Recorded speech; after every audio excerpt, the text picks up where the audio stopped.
Hello everyone. So welcome to the 13th session in our Modern Indian History series. And today we'll look at the times of the Wiiliam Bentinck. Very interesting personality, very important for our exam purpose, very important the significant things he has done, right?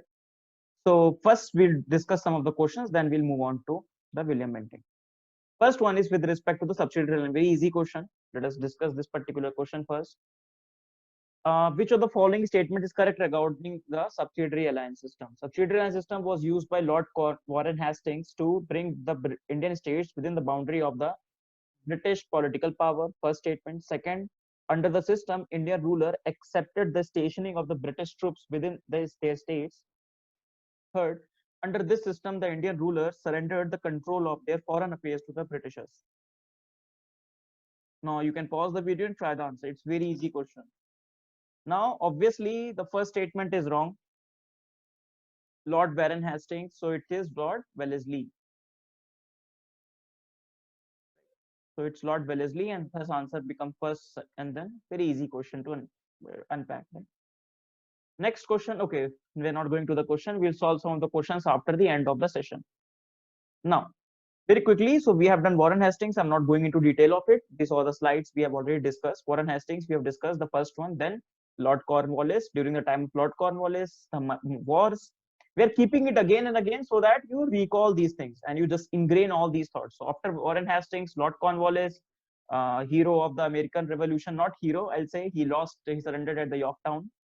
Then Mysore War happened, Seringpatnam and things. Then Mr. John Shore, nothing significant happened. He had a policy of non-intervention, right? So after John Shore came Lord Wellesley, and after Lord Wellesley came, Lord Wellesley has done a lot of adventures. Then Mr. John Borlaug, then Lord Minto, passive phase. Again, after passive phase, one big personality will come, that is Lord Hastings. And the last time we have discussed all the adventures which happened in his time. For example, whether it be the Gorkha War, counteracting the Gorkhas, strife with the Pindaris, finishing the Maratha Empire, downfall of the Maratha Confederacy, establishment of the Bombay Presidency, and so many things. For example, administrators, we have discussed Thomas Munro, Charles Metcalfe, and Elphinstone, and others. Then after the Hastings, there is a common, then the Governor General is Lord Amherst. Now within the law of Amherst, we have discussed it was the first Anglo-Burmese war. Remember? First Anglo-Burmese war happened and they signed the Treaty of Yandabu, 1826. So this significant thing happened in the times of the Lord Amherst that we need to remember. Suppression of the press started again. Last time we have seen the suppression, he was in the favor. For example, Lord Hastings has reduced some sort of a censorship on the press. But Lord Amherst has come again and he has reimposed these suppression of the press restarted in his time. Now, this is that much information is relevant for Lord Amherst. Then we will move on to very importantly the times of the Wiiliam Bentinck. The time of the Wiiliam Bentinck is 1828 to 1835. After Wiiliam Bentinck, Lord Metcalfe, then Auckland, and then Ellenborough. These two people already we have read when we were reading about the Sindh Punjab conquest of the Britishers.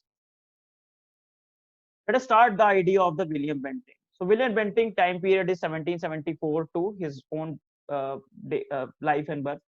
He first visited India, as we have discussed earlier also. He first visited India as a governor of the Madras.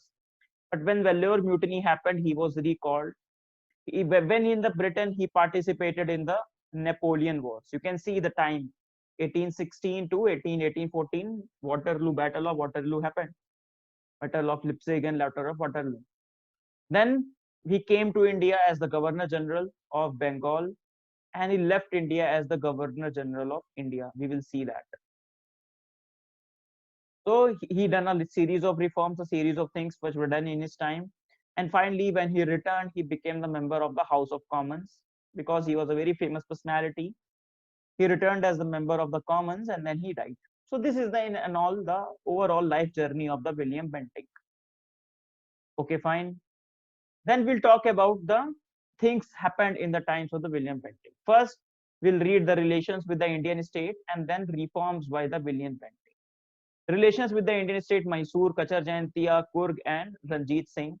Within the reforms, financial reform, administrative reform, social reform. Within social reforms, sati, suppression of thuggees, female infanticide, and very important, that is education. In his time, very important debates get to its culmination, that is the Anglicist versus the Orientalist, that we have to discuss. He was known as the Sati killer. So, as a young governor of the Madras, faced by the mutiny by the Indian soldier in the Vellore for not allowing them to wear their traditional turbans, we will discuss that treaty of this Vellore mutiny, or I'll give that as a homework. Supported by Raja Ram Mohan Rai, fought to abolish sati, reforms in the judiciary system, and he was the first designated Governor General of India. So these are the things that we have to understand with respect to the Wiiliam Bentinck. Starting with the relations with the state. First, the state of Mysore. Now, state of the Mysore we have already discussed. If you look at the history of it, so very quickly, the vassals of the Vijayanagar Empire we have discussed. Then independent rulers, that is the Vodaya dynasty. Vodaya dynasty we have discussed. As Vijayanagar went down, Vodayar went up. Then Vodayar went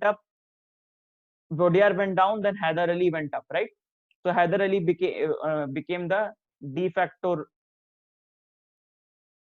ruler of the Mysore state in 1761.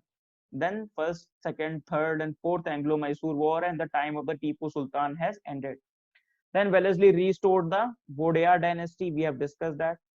Now he has signed this subsidiary alliance with the Vodaya dynasty. Very small place has been given. Then they have signed the subsidiary alliance, and we know that after this subsidiary alliance, what happens? It becomes the ground. It becomes the ground of the annexation, because now the competent, the young Raja will be there. He will not be focusing too much on the internal, the happiness of the people, the conditions of the people, or the external side, the diplomacy, because now subsidiary alliance has taken over the place.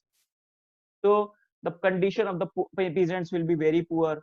The peasants will revolt, and that gives the context to the Wiiliam Bentinck to take over the affairs of the Mysore.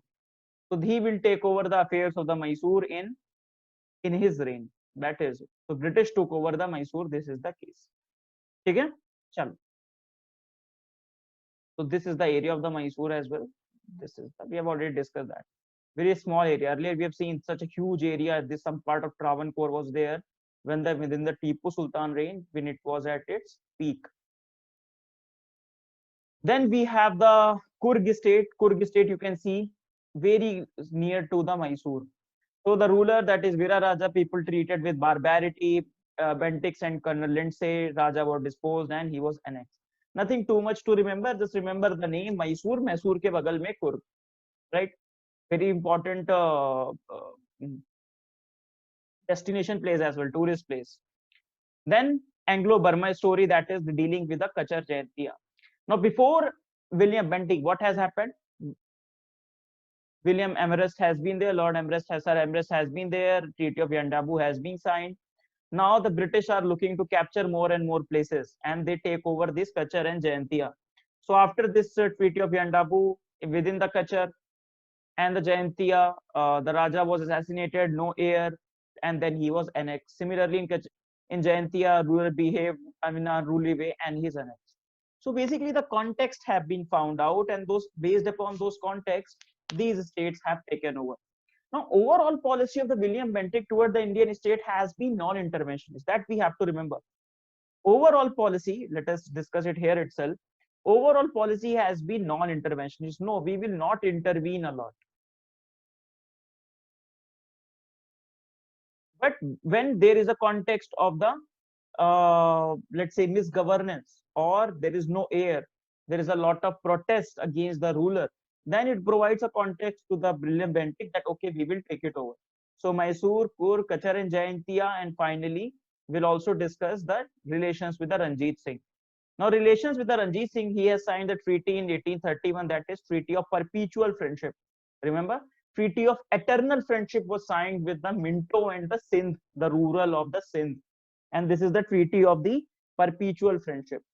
Indus Navigation Treaty opened up Satluj for navigation, because he wanted to maintain the similar cause that we have already discussed, the Russian threat that was there. So he has already, the Britishers have already taken the Ranjit Singh on their side, And now in 1838 they will sign this tripartite agreement. So English, British, and British, Sindh, and the Ranjit Singh. These people will sign this tripartite agreement. Okay. So this was the Sikh Empire, and the very next year, in 1839, he died as well. So this was the Ranjit Singh, and the story we have already discussed. Remember, Treaty of Perpetual, we already discussed Treaty of Perpetual Friendship with Ranjit Singh and Treaty of Eternal Friendship with the Amirs of the Sindh. With the Amir of the Sindh as well, in 1832, he signed a treaty. Colonel Pottinger was sent. So some sort of treaty was done, the free passage to the Sindh, no need of the passport to travel, but the Britishers will not settle in their cooperation. And then we have seen how the treatment with the Sinds were done by the Britishers. We have given the analogy of the wife Wali analogy, that they were not able to capture this Afghan area, and they have taken all their revenge or the frustration on the Amirs of the Sindh. Okay, we have already discussed in detail with respect to this. But what you need to remember with respect to Wiiliam Bentinck, that how many states he has dealt with. So for example, you can make a small map also so as to remember. So for example, you can make dealing with the Mysore, dealing with Kurg, then dealing with Kachar and Jayantia. Let's say these the northeast, then Ranjit Singh and the Amirs. So these are the areas with which the Ranjit Singh relation with the state have been there. Very small map in the mains exam also will go a long way in improving your marks overall. Okay? So this is the Wiiliam Bentinck time. So these are the relations with the Indian states. Now we'll look at the reforms which are done by the Wiiliam Bentinck. Before we go over to the reforms done by the Wiiliam Bentinck, let us discuss the Charter Act of 1833. Now you remember in 1813 charter that we have done in the Lord Hastings period. You remember they have given 20 more years to the company. Okay, for 20 more years, you will have the monopoly of the trade with India. Okay, your monopoly with the trade India is broken, but you will have the monopoly with the trade with the China and in tea. This is being allowed. Now we have already discussed that what are the forces which are working for the Charter Act of 1813, right? So free trade, that is the Adam Smith idea of the free trade capitalism, then the idea of utilitarianism, then the idea of liberalism, and the fourth, the idea of evangelism, that there is the Christian missionaries which are there. So this is the Charter Act of 1813.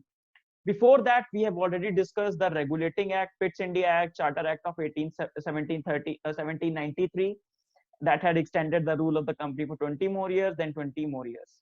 Now comes the Charter Act of 1833. Very, very important Charter Act that you need to remember. Let us look at some of the provisions. The first provision that was done, that is the Governor General of the Bengal. Now the designation will be changed to the Governor General of India. Right? Now this Governor General of Bengal, the designation is changed to Governor General of India. Now who will be the last Governor General of the Bengal? That will be Wiiliam Bentinck. And who will be the first Governor General of India? That is Wiiliam Bentinck. That means, yes, Wiiliam Bentinck will remain in the place, but the Wiiliam Bentinck's designation will change. He will get more power. So invested in him all the civil and the military powers. Thus, the act created for the first time Government of India having an authority over the entire territorial area possessed by the British in India. Lord Wiiliam Bentinck was the Governor General of India. That is the first provision that you need to keep in mind. Secondly, it deprived the governors of the Bombay and the Madras of their legislative powers. Now they don't have any legislative power. All the legislative powers will be given to the Governor General of India. Now all the legislative powers are given to the Governor General of India. They have all the legislative power.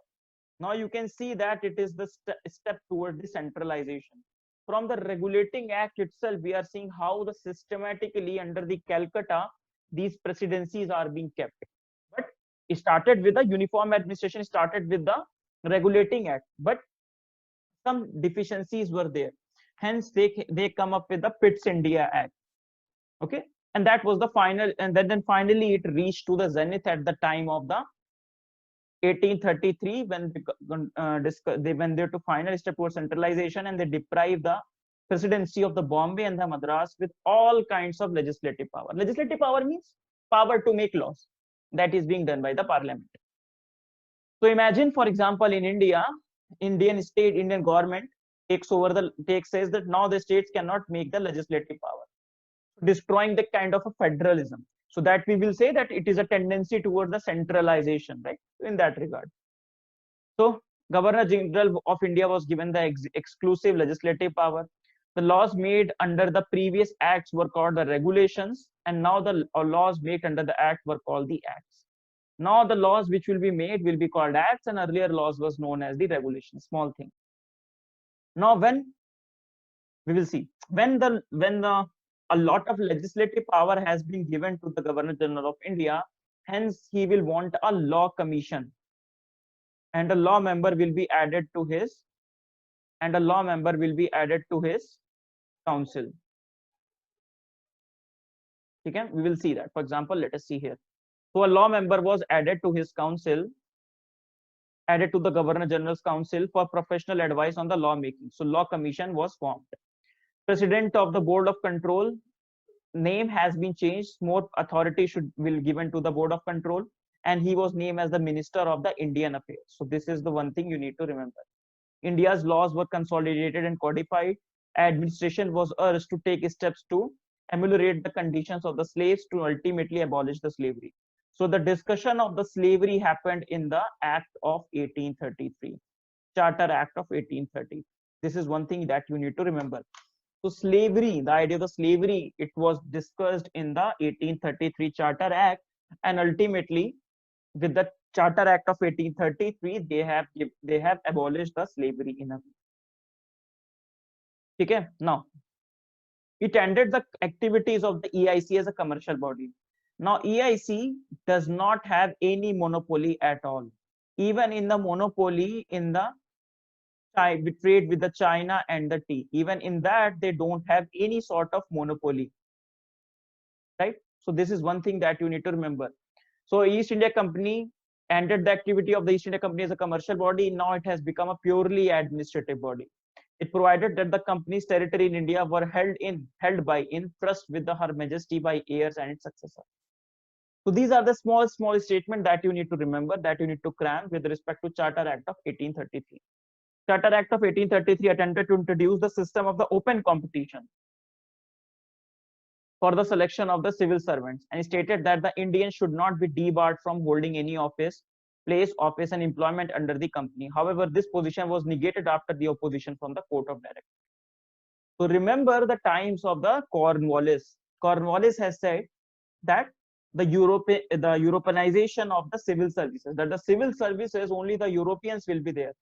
But the Charter Act has specifically said that we will try to introduce this open competition. That means any Indian can also become an Indian civil servant. Later on, that proposal was kept down, but the attempt was made in the Act of 1833. So that you need to remember. Okay? इसमें that this line is not mentioned, so add this line in there. ये line आपको add करनी है, that EIC's monopoly is broken over even in the trade with the China and the tea. So please add this as well. Okay? Now let's discuss the reforms of the Wiiliam Bentinck. First, starting with the financial reforms. Now, when Wiiliam Bentinck has taken over, we have discussed that in the time of the Lord Empress, what has happened? The Burmese War. And a lot of war and these things are happening with the Afghanistan. Like that means skirmish and all these things are happening. So because of these wars and because of these things, the financial position is very precarious of the Britishers, of the EIC. And at that time, the deficit was, for example, in the treasury of 1 million rupees. Now, when Wiiliam Bentinck left, he left a surplus of the 1.5 million. That means he did good in the financial sector. Financial reforms he has taken, and that's why he is famous. That's why we're reading him, isn't it? So from a position of deficit, he has left the surplus. So these are the financial reforms he has done. For example, he reduced the salaries and the allowances. He reduced the unnecessary staff. He reduced the double bhatta which is given to the military. For example, in the military, you are given the normal salary, and if you do the, for example, if you serve in a war, you are given the double allowance. That system was abolished.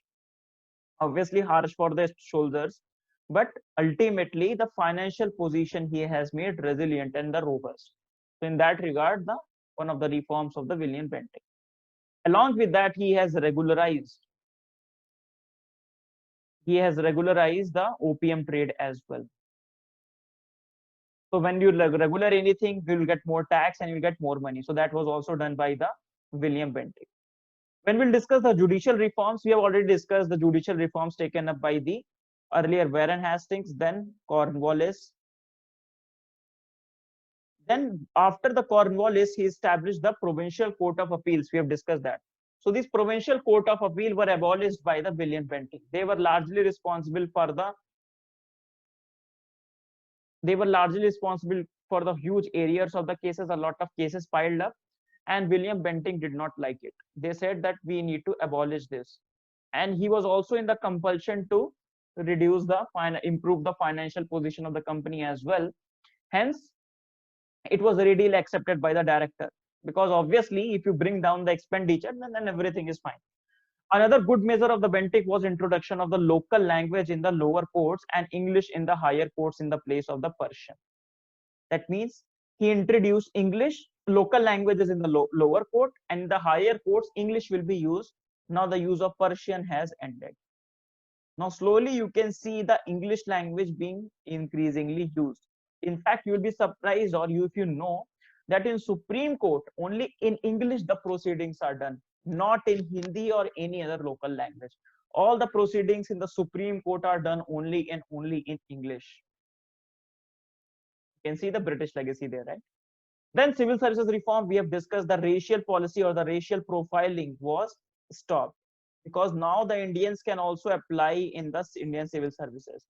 At least the Charter Act of 1833 talked about an open competition, talked about a competition based upon the idea of the merit. But that competition obviously will be no racial discrimination, that sort of a thing will be there. Next, we talk about the revenue reforms. Now, the revenue reforms were also taken up by the William Bentinck, not very significantly name-wise. For example, he taken up the help of R.M. Byrd, just like or Lord Hastings got the help of Thomas Munro. Similarly, he got the help of R.M. Byrd. He set up this revenue settlement in the northwest provinces for a period of 30 years. It made either with the tillers of the soil or with the landowners. Not very significant per se, but something that you need to remember. He got the service of the personnel, that is R.M. Byrd. Then the educational reforms, very important. Now, till the time we have discussed the Warren Hastings, he tried the idea of that we need to serve the Indians in their own language. That means their own language, that is, he is Orientalist. That is why he promoted the madrasas, Sanskrit college, and all these things. So before William Bentinck, and we remember that 1813, 1 lakh rupee was given for improving the literature and all these things of the native. So you can see that these are the people dominated by the Orientalist thought, that in India we need to promote these local languages or the language of the natives. But you also see at that time we have discussed that in England the ideas of the evangelists were coming up, that this Christian language, Christian culture, Christian religion is superior and the English language is superior. Now they will be called as the Anglicist. कहते हैं ना अंग्रेजी, this अंग्रेजी word has come from this. So these are the Anglicists. They will say no, the education and every step needs to be taken in English. The modern education has to be taken up in the English, and we should not divulge, we should not go into this Orientalist thing. Okay, fine. Now this is where the clash is happening. The idea that Orientalists should go forward or the Anglicist. Now that debate has come up in the times of the William Bentinck. On the one hand, very quickly, we have the Orientalists. So in the initial stage, the company official patronized the Oriental learning. In this context, establishment of the Calcutta Madrasa, Warren Hastings, Banaras Sanskrit College, Jonathan Ducannon, we have seen that Asiatic Society of Bengal by William Jones are noteworthy. Those who are in the favor of the continuation of the existing institutions of the Oriental learning and the promotion of Indian classical tradition are called the Orientalists. Orientalists were guided by some practical considerations. What are these practical considerations? They will think that we must teach the British officials the local language so that they will be better at their job. That we have discussed in the times of the Warren Hastings as well. That, for example, these qazis and the muftis were used to help these British judges. Now, if you have these people, if you have these people, the collectors or the judges should also know these native culture. This was the view of the Orientalists. When you know about someone's culture, when you know about someone's language, you will be able to govern better, right? These are the view of the Orientalists. On the other hand, there were Anglicists. We have discussed that. Now, finally, the Lord Macaulay, the law member who was added. The law member who was added later on, he was in the favor in his famous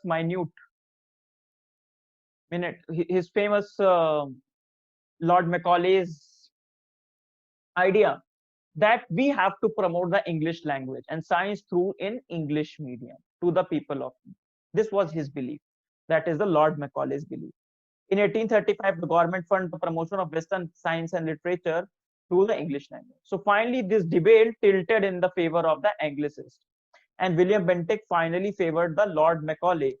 Even in this present time also, those people, especially in the North India, if they flourish, if they renounce their native language and they speak too much English.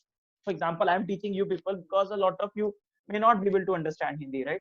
Because Amrita IS Academy, it's a Kerala-based institution where a lot of students belong to this particular area. They understand Malayalam or Tamil. So as to communicate with you, we have to undertake this English language. But in the North India, for example, if I'm speaking in the English with my parents, let's say, so one term is used, that is Macaulay Putra. That means the sons of the Macaulays, because it was the Macaulay who introduced the idea of this modern language. So just a slang, you can say, okay, history slang. So finally, the debate was settled in the favor of the Anglicists. We have discussed that. So in famous with the Macaulay's Minute in 1835. So governments soon made the English as the medium of the instructions in its schools and the colleges, and opened few English schools and college instead of the large number of the elementary school. Now you can see this is where the education will go to the different direction. Instead of providing the mass education at the elementary level, what they're providing education to only a few people in the some places, English college and the education to some Indians. So this is not there. So it's first of all is abdication of the responsibility. When the Britishers have almost taken over the India, it is their responsibility to also go for the elementary education, but which they did not do. So instead of the mass-based education, they created a class-based education, and they created a class of the Indians, which were, it's being said by the Macaulay, which are Indians in their blood, but English in their taste, in their preferences, in their choices, in their language. Right? Those who will create the market for the English goods. Now, they will not like these Indian products. They will like the products which are coming from the British. Then very important reform, for example, for which the William Bentinck is known, that is he is Sati killer, right? The picture that we have seen. So he was the person who ultimately tried this Sati abolition. Previously also it was done in the time of the Akbar. Some Marathas also have done it. Some Marathas, French in the Chandernagore, or Portuguese, we have discussed that Portuguese also abolished the Sati. Within the Britishers, it was the William Bentinck who abolished the idea of the Sati. Around 800 Sati deaths were there. And he made the idea that this needs to be an offense against the natural justice. Obviously, he acted with the person such as Raja Ram Mohan Roy. So a regulation was made in 1829, and in 1813 it was expanded to the rest of the areas. Similarly, once William Bentinck visited the Sagar Island in West Bengal, the Britishers were not able to speak Sagar, so they said Saugar Island, Saugar. So Saugar Island, or the Sagar Island, that is there in India, in West Bengal, he visited and he has seen the practice of the female infanticide. Again, he said, no, this is not done. This is done also in the other places such as Rajputana, Punjab, Malwa, Kutch. So because of the patriarchy, because of the women considered as a burden, these are the challenges which our Indian society face till now. So it was made as a punishable crime. So these are the social reforms being undertaken by the Wiiliam Bentinck, that is versus sati and female infanticides. Then the suppression of thuggy, very important. Just like the Lord Hastings acted against the Pindaris, similarly, the Wiiliam Bentinck has also against the suppression of the thuggis. Now these thugs, who are these thugs? These are the hereditary robbers, the fraternity of the ritual stranglers. They pose as the commercial group or the pilgrimage, they strangle and rob the peaceful travelers. So their number have increased after the disintegration of the Mughal Empire. After the Mughal Empire has disintegrated, these thugs numbers have increased. They increased the British land policy conquest of the princely states, artisan. Their numbers have also increased because of the policies of the Britishers. For example, Britishers have completely ruined the Indian economy. That we'll discuss in the next discussion. The Britishers have, with their land policy, conquest of the princely states, they did not. That led to, for example, subsidiary alliance. That led to a lot of unemployment, and that also their number increased. They find their mention in the biography of Firoz Shah Tughlaq. You can imagine, from the time of the Delhi Sultanate, they find their mention. So around 600 years, they have terrified the Indian highways. They circulated the superstition and bribed the princely states officials. So these are the thugs. एक movie भी आई थी thugs of Hindustan, right? Now the British again, William Bentinck said, no, this is not done, and hence he said that Colonel Harry Silliman, so led by Colonel Henry Silliman, he has taken up under the leadership of William Bentinck. Obviously, he was the Governor General. So systematic campaign was taken up. They were exterminated. They were arrested and prisoners. They were sent to the prisoners in the Andaman and Nicobar. So this is how the thugs were eliminated. In 1871, a Criminal Tribes Act was created. Now, this Criminal Tribes Act was created based upon the idea of this thuggy only, that these are the thuggy, these are the criminals by their birth, and they profess crime as their profession. These are the nomadic tribes. So power of the powers have given to the officials to brand, penalize, segregate these communities and send them to prison. So that stigma is attached to them. Now, even if they don't practice this crime, even if they don't want to be criminal, even if someone of their family, someone of their tribe, someone in their fraternity wants to, let's say, get education, get employment, but the stigma attached to them that these are the criminal tribes. Now, when we got independence, obviously, we thought about it and we said, no, this cannot continue. Hence, we put them as a denotified tribe. This act was repealed. So these are known as the denotified tribe. But obviously, with the laws, you cannot change the perception, you cannot change the attitude of the people. And that is why they still face the rural ostracization, no land, abject poverty, and a very poor socioeconomic human development indicators. And that is why the government has taken a lot of steps, a commission they have set up for the denotified tribes.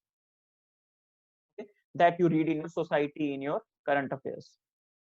So these are your denotified tribes. These are the reforms taken by the William Bentinck. So we have discussed the relations with the Indian states as well as the reforms by the William Bentinck, the financial reform, the administrative reforms, and the social reforms. Sati, suppression of thuggy, female infanticide, English education. And before that, we have also discussed the Charter Act of 1833. Okay? Chalo. So if we talk about the estimate of the William Bentinck, he was a straightforward, honest, upright, benevolent, and sensible man. Social reform, age-old evil. He acted while others talked, even risked his own position. Even after the experience he got in the Vellore mutiny, because he faced this mutiny, but still he went for the age-old reform. The courage and the straightforwardness seldom found in the administrators of those times, and he, because of this education reform, it heralded a new age in the Indian society. Okay, so this is the final talk we can say about William Bentinck. So William Bentinck, very quickly, things that we have discussed, that abolition of sati and other ritual rites, suppression of thugs, Charter Act of 1833, resolution of 1835, and the educational reforms, introduction of education, English as an official language, annexation of Mysore, Coorg, and Central Kachar, then Treaty of Perpetual Friendship with Ranjit Singh, abolition of provincial court and circuit court set up by the Lord Cornwallis, appointment of the Commissioner of the revenue and the circuits. So these are the things that we have discussed with respect to the Wiiliam Bentinck. So let us see one question that you need to attempt, that is discuss the Orientalist and the Anglicist controversy during the 19th century and its fallout. So ये mains का question है. You can discuss this particular, you can attempt this particular question. So that's the end of the session. Let us do some questions to finish the wrap of the session. Which of the following things are correct? The Regulating Act created a uniform administration for India, uniting the Bengal, Bombay, and the Madras presidency under the authority of the Bengal's governor. Pitt's India Act 1784 enhanced the British Parliament's control by establishing the Board of Control. The Charter Act of 1813 deprived the presidencies of the power to make the laws, concentrating the legislative power with the Governor General and his council. The Charter Act of 1833 ended the monopoly of the company with trade with India. Pause the video and try the answer. Chalo. If you got this question right, that means you have already revised and you have seen this session very with a lot of attention. Let us see. So obviously the first statement is right, that the Regulating Act created this uniform administration. At least it tried to created a uniform administration for India, uniting the three presidencies under the authority of the Bengal's governor, creating a new position of the Governor General. So before Warren Hastings, what was the position? Governor. Then Governor General of Bengal, of Fort William, Bengal. Then you have the Pitt's India Act, that was also known as the half-loaf system, because it created this board of control that we have discussed. Then 1813 ended the monopoly of the company, and then companies control over revenue administration appointments remain untouched. Only the commercial aspect were taken away from the company. So if we see, yes, so if we see the first statement, so it is right statement. Regulating Act, yes. Pitt's India Act enhanced the British Parliament control by establishing the Board of Control, yes. Third statement, Charter Act of 1813 deprived presidencies to make law. No, it was 1833. Okay, so this statement is wrong. Then 1813 ended the monopoly. No, it was 1830. You can expect such questions on these lines question, right? And that's why these Charter Acts and then the Government of India Acts that we'll see later on, very, very important. Then Charter Act of, one more question, Charter Act of 1813 provided for the first time setting apart a sum of 1 lakh rupees for the spread of the education in India. Charter Act of 1813 changed the designation of Governor General of Bengal to the Governor General of India. Pause the video and try the answer.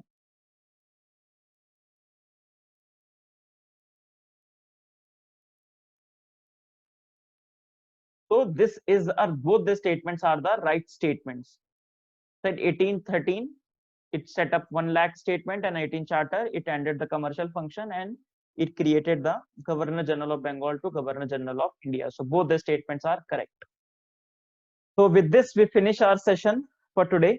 And so we have discussed this Wiiliam Bentinck. We have discussed the reforms of the Wiiliam Bentinck, the times of the Wiiliam Bentinck. In between, we have discussed this Lord Empress very quickly. So first Anglo-Burma War started and the Treaty of Yandabu was signed.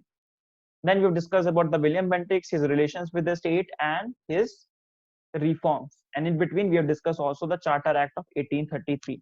I told you I'll provide all the list of the compilation of all the Charter Acts once we are done with the Government of India Act 1935 and the Indian Independence Act of 1947. In the next session, we'll talk about the very important Governor General, that is Lord Dalhousie. Lord Dalhousie, question has already been asked that he was the maker of modern India. Now, from that statement itself, you can realize the importance of the Lord Dalhousie, right? So we'll look at the Lord Dalhousie in the next session. Till then, bye-bye. For now, thank you.